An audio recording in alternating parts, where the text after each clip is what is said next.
Hello students, हम लोग आज unit second electromagnetic field theory पढ़ने जा रहे हैं। इसके नोट्स हम पहले ही आपको भेज चुके हैं ग्रुप्स में, ठीक है। तो एक बार उसको देखे होंगे आपने। इसको हम लोग देखते हैं। तो इलेक्ट्रोमैग्नेटिक फील्ड थ्योरी में दो टाइप की फिजिक्स, जैसे हम लोगों ने वहाँ पढ़ा था इलेक्ट्रोस्टैटिक्स अलग पढ़ा था, मैग्नेटोस्टैटिक्स अलग पढ़ा था। इनके दोनों के अलग अलग लॉज थे, गॉस लॉ थे, फैराडे लॉ थे, एम्पियर्स लॉ थे, ठीक है। इनको हम लोग इकट्ठे एक साथ यहाँ पर पढ़ेंगे। और पहले हम थोड़ा सा रिवाइज करते हैं कि ट्वेल्थ में हम लोगों ने क्या क्या पढ़ा था। जैसे इस तरह से था, तो इलेक्ट्रोस्टैटिक्स में हम लोगों ने गॉस लॉ पढ़ा था, जिसको हम लोग लिखते थे del dot D equal to rho. ये डिफरेंशियल फॉर्म होता था इसका। ऐसे ही हम लोगों ने फैराडे लॉ पढ़ा था, del cross E equal to zero. इसी तरह से इनका ये इंटीग्रल फॉर्म है, ठीक है। ऐसे ही हम लोगों ने मैग्नेटोस्टैटिक फील्ड के लिए गॉस लॉ पढ़ा था, del dot B equal to zero. जहाँ डेल डॉट हो उसको हम डाइवर्जेंस लिख सकते हैं, जहाँ डेल क्रॉस हो उसको कर्ल लिखते हैं, ओके, ठीक है। तो यहाँ डेल डॉट था तो उसको डाइवर्जेंस डी भी लिख सकते हैं। जैसे यहाँ पर डेल डॉट डी था इस जगह, तो इसको हम लोग del divergence D equal to rho भी लिख सकते हैं। जैसे सबसे नीचे देखिए एम्पियर्स लॉ है, तो del cross H equal to J, या इसको हम curl H equal to J लिख सकते हैं। तो ये बेसिक थे जो हम लोगों ने पढ़ रखे थे ट्वेल्थ में। एक चीज़ हम लोगों ने और पढ़ रखी थी, Faraday law of electromagnetic induction, है ना। तो फाइनली हम लोग पहले तो ये जानते हैं डेल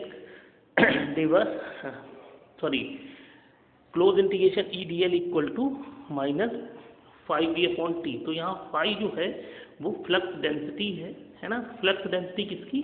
मैग्नेटिक फ्लक्स डेंसिटी है, तो इसको हम फाइव ही लिखते हैं। तो फ्लक्स डेंसिटी इक्वल टू होता है surface integration V D S, मतलब किसी क्लोज सरफेस से निकलने वाला जो मैग्नेटिक फ्लक्स है वो है ये surface integration V D S. तो इस फाइव बी की जगह हम लोग ये वैल्यू रख देंगे, तो फाइनली हम लोग इसको इस तरह से लिख सकते हैं, ठीक है। इस जो सरफेस इंटीग्रेशन को हम पहले लिख के इसको ऐसे भी लिख सकते हैं, close integration E D L equal to minus surface integration D V upon D T D S, okay. This law is produced by an electric field is produced by changing magnetic field, ठीक है, ठीक। फिर हम लोग छोटी छोटी सी equation जानते हैं। D equal to epsilon E होता है, B equal to mu H होता है, जे सी इक्वल टू रो ई होता है, J equal to sigma we होता है, ठीक। फिर इनको क्या क्या बोलते हैं, ठीक। ये सभी वेक्टर फॉर्म है, D capital V capital E capital H, है ना। तो डी को बोलते हैं हम इलेक्ट्रिक डिस्प्लेसमेंट वेक्टर, बी को बोलते हैं मैग्नेटिक फ्लक्स डेंसिटी, ई को बोलते हैं इलेक्ट्रिक फील्ड इंटेंसिटी, एच को बोलते हैं मैग्नेटिक फील्ड इंटेंसिटी, म्यू को बोलते हैं परमिबिलिटी ऑफ द मीडियम। इसी के साथ जैसे म्यू नॉट और म्यू आर लिखा है ये, तो म्यू नॉट फॉर स्पेस या vacuum, mu R for relative permeability, है ना। एप्सिलॉन को हम लोग बोलते हैं permittivity of the medium. Similarly permittivity in the space epsilon naught, और म्यू आर को बोलते हैं रिलेटिव परमिटिविटी, जिसको हम लोग डाइलेक्ट्रिक कांस्टेंट भी बोलते हैं, ठीक है। सिग्मा को हम कंडक्टिविटी ऑफ मीडियम बोलते हैं, है ना। रो को बोलते हैं वॉल्यूम चार्ज डेंसिटी, वी को वॉल्यूम बोलते ही हम लोग पहले से ही पता है, जेसी को बोलते हैं कंडक्शन करंट डेंसिटी, जे को बोलते हैं कन्वेंशनल करंट डेंसिटी, और फाइव को बोलते हैं मैग्नेटिक फ्लक्स, ओके। ये बेसिक है। अब इसके बाद हम दो चीज़ें और यहाँ पर जानेंगे, है ना। दो चीज़ें क्या है, देखिए दो चीज़ें, एक है डाइवर्जेंस थ्योरम। तो डाइवर्जेंस थ्योरम किसको कहते हैं?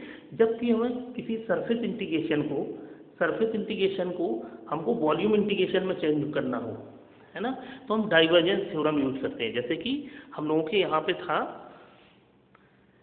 इस तरह से था surface integration E D S, surface integration E D S, इसको वॉल्यूम इंटीग्रेशन में चेंज करना था, तो हमने ई के साथ क्या लगा दिया? डाइवर्जेंस। इसी डाइवर्जेंस को हम लोग डेल डॉट यूज कर सकते हैं, यानी हम लोग surface integration E D S को क्या लिख सकते हैं? Volume integration del dot E D V, okay. इसको हम रिवर्स में भी यूज कर सकते हैं, मतलब इसको यहाँ से इस तरह भी लिख सकते हैं और इसको यहाँ से इस तरह भी, ठीक। सिमिलरली एक और थ्योरम है जिसका नाम है स्टोक्स थ्योरम। तो जब हमको किसी लाइन इंटीग्रेशन को, है ना, लाइन इंटीग्रेशन को सरफेस इंटीग्रेशन में चेंज करना होगा तो हम लोग इसको यूज करेंगे। तो लाइन इंटीग्रेशन को सरफेस में, जैसे यहाँ डॉट प्रोडक्ट लिया था, यहाँ पर उसका क्रॉस प्रोडक्ट ले लेंगे, और क्रॉस प्रोडक्ट को हम लोग कर्ल बोलेंगे, है ना। तो surface integration curl E D S, यानी close integration E D L equal to हो गया surface integration del cross E D S, okay. तो ये दोनों थ्योरम याद रखना है, इनका यूज करना पड़ेगा हमको, डाइवर्जेंस थ्योरम को हम यूज करते हैं सरफेस टू वॉल्यूम या वॉल्यूम टू सरफेस में कन्वर्ट करने के लिए। स्टोक्स थ्योरम को यूज करते हैं लाइन इंटीग्रेशन को कन्वर्ट करते हैं हम लोग जब सरफेस इंटीग्रेशन में। ठीक, अब हम लोगों के जो टॉपिक्स हैं वो स्टार्ट होते हैं। तो पहला टॉपिक इसमें यह है कि मैक्सवेल की इक्वेशन। तो मैक्सवेल ने क्या किया कि इलेक्ट्रोमैग्नेटिक है क्योंकि ये, तो इलेक्ट्रोस्टैटिक्स के कुछ रूल्स थे, कुछ मैग्नेटिक स्टैटिक्स के रूल थे, इनको सिलेक्ट किया और अपना एक नया नाम देके, अपनी एक इक्वेशन का नाम देके उन नियम को इंट्रोड्यूस करा जिनको मैक्सवेल इक्वेशन बोलते हैं। अब मैक्सवेल इक्वेशन क्या है? Maxwell equation number 1, Maxwell equation 2, 3 और 4, तो 4 मैक्सवेल की इक्वेशन है और ये 2 फॉर्म में होती हैं, एक डिफरेंशियल फॉर्म में और दूसरा इंटीग्रल फॉर्म में। जैसे कि हम लोगों ने स्टार्टिंग में लिखा था गॉस का फॉर्मूला डिफरेंशियल फॉर्म में था, वही गॉस का फॉर्मूला इंटीग्रल फॉर्म में था। ओके, तो अब हम वहाँ पर भले ही गॉस का फॉर्मूला यूज करेंगे लेकिन उसका नाम अब गॉस का फॉर्मूला नहीं है, गॉस लॉ नहीं है, वो मैक्सवेल की इक्वेशन है। तो उन्होंने इस तरह से ये मैक्सवेल की इक्वेशन बनाई। तो इनके 2 फॉर्म है, Maxwell equation in integral form, है ना। तो इंटीग्रल फॉर्म में इसमें इन्होंने क्या किया कि सीधे सीधे जो लॉ थे वो लिखे। तो पहला क्या था? फर्स्ट ये जो हम लोगों ने देखो Gauss law in integral form में पढ़ा था स्टार्टिंग में, उसको ही हम लोग मैक्सवेल की फर्स्ट इक्वेशन कहते हैं, यानी surface integration E D S equal to Q upon epsilon. Q यहाँ पर चार्ज है ना, तो इसको हम फर्स्ट इक्वेशन कहते हैं। तो इसको हम लोग सीधे ऐसे लिख सकते हैं, अगर लैंग्वेज में लिखें, the total flux coming out of a close surface. तो ये टोटल फ्लक्स कमिंग आउट हो गया एक क्लोज सरफेस से, is equal to net charge enclosed. Okay, तो ये फर्स्ट इक्वेशन हो गई। इसी तरह से सेकेंड इक्वेशन देखो, ये गॉस लॉ था मैग्नेटिक स्टैटिक्स के लिए। ठीक, इसको क्या क्लोज सरफेस इंटीग्रेशन है ना इक्वल टू 0, यानी मैग्नेटिक फील्ड को अगर टोटल लें, चारों तरफ का मैग्नेटिक फील्ड किसी वायर का या किसी का देखें तो वो इक्वल टू होता है 0, यानी the surface integration of magnetic flux density over a close surface equal to 0। इसी तरह से थर्ड देखिए, थर्ड में क्या था कि जो हम लोगों ने फैराडे लॉ पढ़ा था उसको थर्ड इक्वेशन बोला इन्होंने, और वो इस तरह से था, देखिए sir line integration E D L equal to minus surface integration D bar B upon D bar T D S.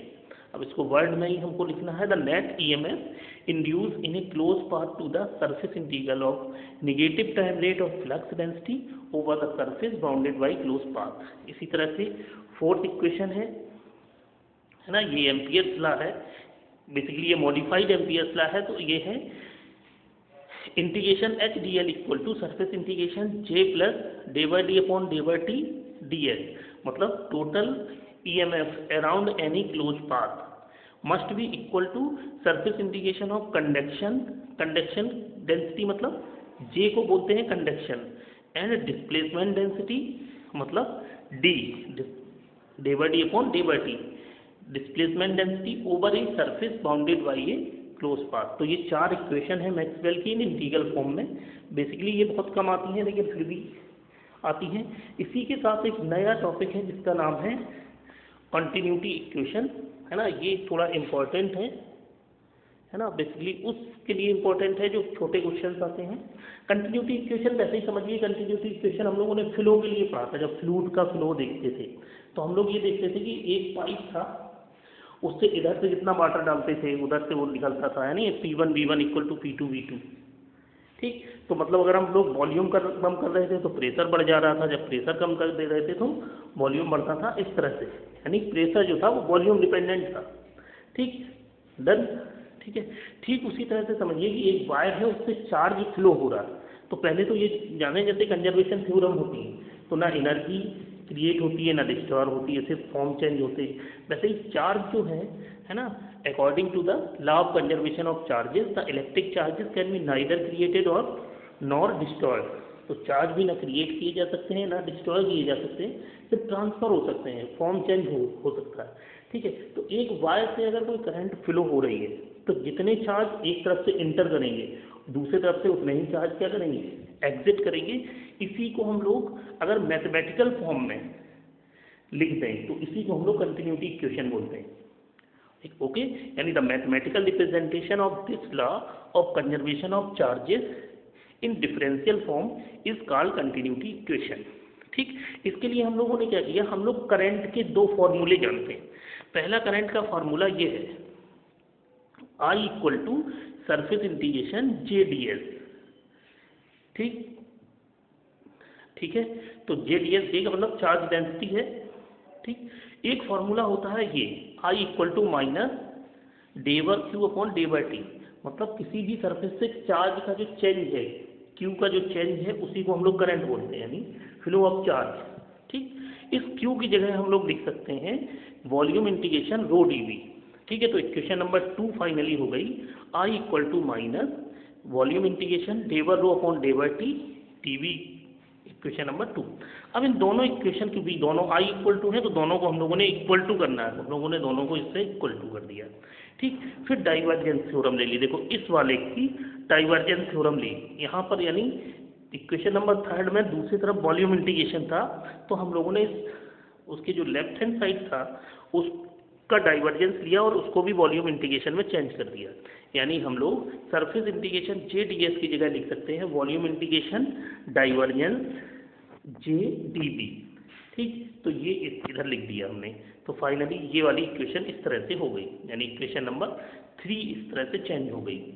ठीक, अब दोनों तरफ का अगर वॉल्यूम हम लोग आर्बिट्रेरी ले लें तो इंटीग्रेशन के तहत ये वॉल्यूम इंटीग्रेशन हट जाएगा, तो फाइनली इस तरफ बचा डाइवर्जेंस J और इक्वल टू हो गया minus day bar rho upon day by t. ठीक, क्लियर। ठीक है, तो divergence J equal to minus day bar rho upon day by t, इसी को हम लोग कहते हैं कंटिन्यूटी इक्वेशन, है ना। डाइवर्जेंस का मतलब चेंज, किसी चीज़ का फ्लो होना, डाइवर्जेंस का मतलब फ्लो होना, तो फ्लो ऑफ करंट डेंसिटी, यानी डाइवर्जेंस J इक्वल टू किसके बराबर होगा, डे बार रो, है ना। रो क्या है, उस चार्ज डेंसिटी है, तो चार्ज डेंसिटी टाइम के साथ साथ जो चेंज होगी वो किसके बराबर होगी, चेंज इन करंट डेंसिटी, यानी divergence J equal to minus day bar rho upon day by T, ये कंटिन्यूटी इक्वेशन है। ठीक है, एक ये टॉपिक हो गया। हम लोग नेक्स्ट टॉपिक पढ़ते हैं जिसका नाम है Maxwell's equation in differential form. जैसे इंटीग्रल फॉर्म में 4 इक्वेशंस थी, वैसे ही डिफरेंशियल फॉर्म में भी 4 इक्वेशंस हैं। इसको हम लोग क्या कर रहे हैं कि जो हम लोगों के बेसिक लॉ थे, गॉस लॉ, ये सब, इनको हम लोग लिख के और यही डाइवर्जेंस या स्टोक्स थ्योरम यूज करके उसको हम लोग इंटीग्रल फॉर्म को डिफरेंशियल फॉर्म में सब कन्वर्ट कर रहे हैं। ठीक है, जैसे हम लोगों ने फर्स्ट इक्वेशन ली, तो मैक्सवेल की फर्स्ट इक्वेशन के लिए अकॉर्डिंग टू गॉस लॉ, अब गॉस लॉ इंटीग्रल फॉर्म में ये था जिसको हम लोगों ने मैक्सवेल की फर्स्ट इक्वेशन बनाया है इंटीग्रल फॉर्म के लिए। वो क्या थी, surface integration EdS equal to Q upon epsilon not. अब इस क्यू की जगह हम लोगों ने लिख दिया इतना, q equal to volume integration rho dV। ठीक, अब इस क्यू की वैल्यू हम लोग इस जगह यहाँ पे पुट कर दे रहे हैं। ठीक है, तो फाइनली ये इक्वेशन हो गई। देखिए यहाँ पर सरफेस इंटीग्रेशन EdS ऐसे ही रहा, इस क्यू की जगह रखा ये, तो 1 अपॉन एप्सिलॉन नॉट को बाहर ले लिया पहले इस वाली इक्वेशन में, और इस क्यू की जगह लिख दिया वॉल्यूम इंटीग्रेशन रो dV। ठीक है, फिर क्या किया, इस वाले का लिया हम लोगों ने, इधर वॉल्यूम इंटीग्रेशन है तो इस साइड भी वॉल्यूम में चेंज करना है, तो कौन सी थ्योरम लगाएंगे, डाइवर्जेंस थ्योरम। तो हम लोगों ने यूजिंग डाइवर्जेंस थ्योरम, यानी इस EdS के लिए, ठीक है, सरफेस इंटीग्रेशन EdS को हम लोग लिख सकते हैं वॉल्यूम इंटीग्रेशन डाइवर्जेंस EdV। ठीक, यानी इस वाली वैल्यू को हम लोग यहाँ पर पुट कर सकते हैं। तो हम लोगों ने ऐसे किया, इस वाली वैल्यू को यहाँ पुट किया। ठीक, तो इक्वेशन नंबर 1 जो थी वो इस तरह से हो गई।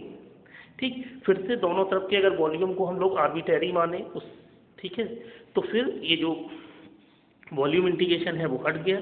ठीक, तो finally divergence E equal to हो गया रो अपॉन एप्सिलॉन नॉट, है ना, या डाइवर्जेंस यानी del dot E equal to rho upon epsilon not. ठीक है, इसको देखो हम लोग जानते हैं, जब हम लोगों ने स्टार्टिंग में पढ़ा था D equal to epsilon E। ठीक है, तो D equal to epsilon not E, तो D की जगह एप्सिलॉन नॉट E लिख सकते हैं। ठीक, तो फाइनली हम लोग इस वाली इक्वेशन को D के फॉर्म में लिखना चाहें तो divergence D equal to rho भी लिख सकते हैं, यानी del dot D equal to rho भी लिख सकते हैं। ये इक्वेशन नंबर हो गई 1। अब इक्वेशन नंबर 2 देखिए, इसके लिए हम लोगों ने गॉस का फॉर्मूला यूज किया था जो इंटीग्रेशन में था, surface integration VdS equal to 0। अब इसका सीधे से हमने क्या करना है, वॉल्यूम इंटीग्रेशन में चेंज कर लिया इधर वाले से। ठीक, तो ये इस तरह से हो गया, डन। अब वॉल्यूम को हम लोगों ने फिर से क्या मान लिया, आर्बिट्रेरी, तो ये वॉल्यूम हट गया। तो फाइनली क्या बचा, डाइवर्जेंस B इक्वल टू 0। ये इसको हम लोग कहते हैं सेकेंड इक्वेशन मैक्सवेल की। थर्ड इक्वेशन देखिए, थर्ड इक्वेशन के लिए हम लोगों ने इंटीग्रल फॉर्म में कौन सी इक्वेशन ली थी, फैराडे इंडक्शन लॉ। तो फैराडे इंडक्शन लॉ क्या था, according to Faraday law for electromagnetic induction, integration E D L equal to minus surface integration d by v upon day by T d l. Done. अब Stokes theorem से जो ये line integration था, इसको इस तरफ के हिसाब से सरफेस इंटीग्रेशन में चेंज करना था। तो E D l close integration E D L equal to हम लोग लिख सकते हैं surface integration del cross E D S. Okay. अब यानी इक्वेशन नंबर 1 में ई डी एल की जगह इंटीग्रेशन ई डी एल की जगह surface integration del cross E D s लिख देंगे। ठीक, तो समथिंग लाइक इस तरह से हम लोग इसको ऐसे लिख सकते हैं। डन। फिर से क्या लिखेंगे, इफ सरफेस इज आर्बिट्रेरी, तो यहाँ पर जब सरफेस आर्बिट्रेरी है तो ये जो सरफेस इंटीग्रेशन के साथ ये दोनों हट गए, तो finally del cross E equal to हो गया minus D V upon D T. Del cross E को ही हम लोग लिख सकते हैं कर्ल ई, तो curl E equal to minus d by v upon D by t. Done. अब देखते हैं फोर्थ इक्वेशन। फोर्थ इक्वेशन तो है ही मैक्सवेल की। कभी कभी एग्जाम में एक अलग टॉपिक आएगा जिसका नाम होगा मॉडिफाइड एम्पियर्स लॉ या displacement current. Modified Ampere's law या डिस्प्लेसमेंट करंट, तब भी हम लोगों को यही करना, याद रखना। ओके। ठीक, तो Maxwell assume that the definition of current density J is incomplete and hence something से JD must be added on it. अब देखो ये हो क्या रहा है या है क्या। एक एम्पियर्स लॉ जो पुराना वाला था वो ये था, curl H equal to J। ठीक, यानी किसी सर्किट से जो करंट फ्लो होता था वो इक्वल टू कितना होता था, J होता था। अब ऐसे एक सर्किट देखो कि उसमें इस तरह से एक ये कैपेसिटर लगा है। ठीक, अब इस कैपेसिटर के अंदर होता है इंडक्टेंस। ठीक है, तो इसके अंदर ये इंसुलेटर है एक तरह से। तो इंसुलेटर क्या है कि इससे कोई करंट फ्लो नहीं होगी, लेकिन जब ये फुली चार्ज होता है तो कुछ करंट ऐसे यहाँ से ऐसे डिस्प्लेस हो जाती है। इस करंट को हम लोग बोलते हैं डिस्प्लेसमेंट करंट। समझ गए। जब कैपेसिटर फुली चार्ज हो जाता है तो कुछ ओवरफ्लो होके इंडक्शन की वजह से कुछ करंट उससे पास हो जाती है, उस करंट को बोलते हैं डिस्प्लेसमेंट करंट। तो जो एम्पियर थे उन्होंने अपने लॉ में इसको ऐड नहीं किया था। उनका मतलब था कि जो नॉर्मल इस तरह का कोई सर्किट हो, कोई रेजिस्टेंस हो, उससे ही करंट फ्लो होगी, इस तरह के कैपेसिटर से कोई करंट फ्लो नहीं होगी। तो उन्होंने सिर्फ curl H equal to J लिखा था, लेकिन एक्चुअल में ये यहाँ से भी थोड़ी सी करंट फ्लो हो रही है। तो उस करंट डेंसिटी को मैक्सवेल ने माना JD, जो कि इस इक्वेशन में ये है। ओके। यानी अब टोटल करंट डेंसिटी कितनी है, अब टोटल करंट डेंसिटी है J plus JD equation number 1 के हिसाब से। लेकिन पहले एम्पियर के हिसाब से कितनी थी, curl H equal to J। यानी अगर कोई कहे मॉडिफाइड एम्पियर्स लॉ क्या है, तो अब वो हो गया curl H equal to J plus JD। अब हमको करना क्या है कि इस JD की वैल्यू को आइडेंटिफाई करना कि JD की जगह क्या लिख दें। ये तो हम लोगों ने ऐसे ही मान लिया कि JD है, कोई एक्स्ट्रा डिस्प्लेसमेंट करंट है। इसके लिए क्या किया, इस इक्वेशन में दोनों साइड में डाइवर्जेंस लिया। ठीक, इस तरह से in order to identify JD let us take the divergence of equation 3। ठीक, तो इधर भी डाइवर्जेंस, इस तरफ भी डाइवर्जेंस। किसी भी चीज का अगर हम लोग कर्ल और डाइवर्जेंस दोनों ले लें, है ना, तो किसी भी इक्वेशन का कर्ल और डाइवर्जेंस इक्वल टू क्या होता है, 0। तो इसका लेफ्ट हैंड साइड हो गया 0, है ना। तो फाइनली राइट हैंड साइड में divergence J plus JD equal to 0 बचा। तो डाइवर्जेंस JD इक्वल टू हम लोग लिख सकते हैं माइनस डाइवर्जेंस J। ठीक है, इसको इक्वेशन नंबर 4 डाल दिया। अब देखिए कंटिन्यूटी इक्वेशन हम लोगों ने एक पढ़ रखी थी, उसमें एक टर्म था, वो था divergence J equal to minus del rho upon del T. तो इस डाइवर्जेंस J की जगह क्या लिख दे रहे हैं, minus del rho upon del T. ठीक है, तो कंटिन्यूटी इक्वेशन ये थी, यानी डाइवर्जेंस J की जगह क्या लिख दे रहे हैं, minus del rho upon del T.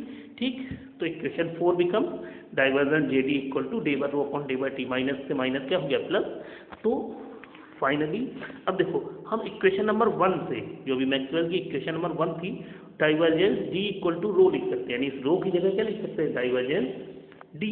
तो हम लोगों ने डाइवर्जेंस JD इक्वल टू लिख दिया डेवर अपॉन डेवर टी, और रो की जगह डाइवर्जेंस D। ठीक, दोनों साइड के डाइवर्जेंस को क्या कर दिया, रिमूव कर दिया, हटा दिया। ठीक, तो JD इक्वल टू क्या हो गया, JD इक्वल टू हो गया डेवर D अपॉन डेवर टी। अब हम इस JD की ही तो वैल्यू फाइंड कर रहे थे, तो फाइनली एम्पियर्स लॉ यानी modified Ampere's law curl H equal to हो गया J प्लस JD। उस JD की जगह लिख सकते हैं D by D upon D by T. तो finally del cross H equal to हो गया J plus D by D upon D by T. ये मैक्सवेल की 4 इक्वेशन थी, है ना।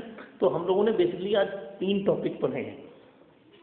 पहले टॉपिक का नाम है Maxwell's equation in integral form, दूसरे टॉपिक का नाम है कंटिन्यूटी इक्वेशन, तीसरे टॉपिक का नाम है Maxwell's equation in differential form.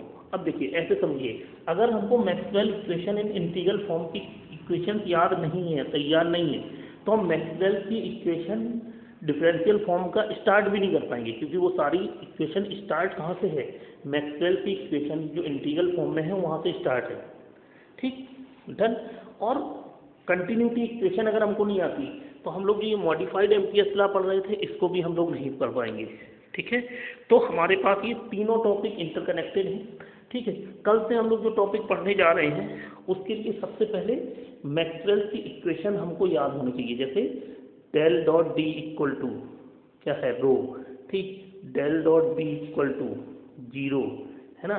फिर इसी तरह से जो इक्वेशन और है हम लोगों की, वो भी हमको सारी याद हो, चारों इक्वेशन, तभी हम लोग इन इक्वेशंस को पढ़ पाएंगे। ठीक है, तो इन 3 क्वेश्चंस को आप फेयर कॉपी में करके और उनकी एक पिक खींच के हमको भेजना। ठीक, कोई डाउट हो तो हमको कभी भी फ़ोन कर सकते हो, वीडियो कॉल कर सकते हो, जैसे भी समझ में आए वैसे समझ लेना। ठीक है, ओके, थैंक यू।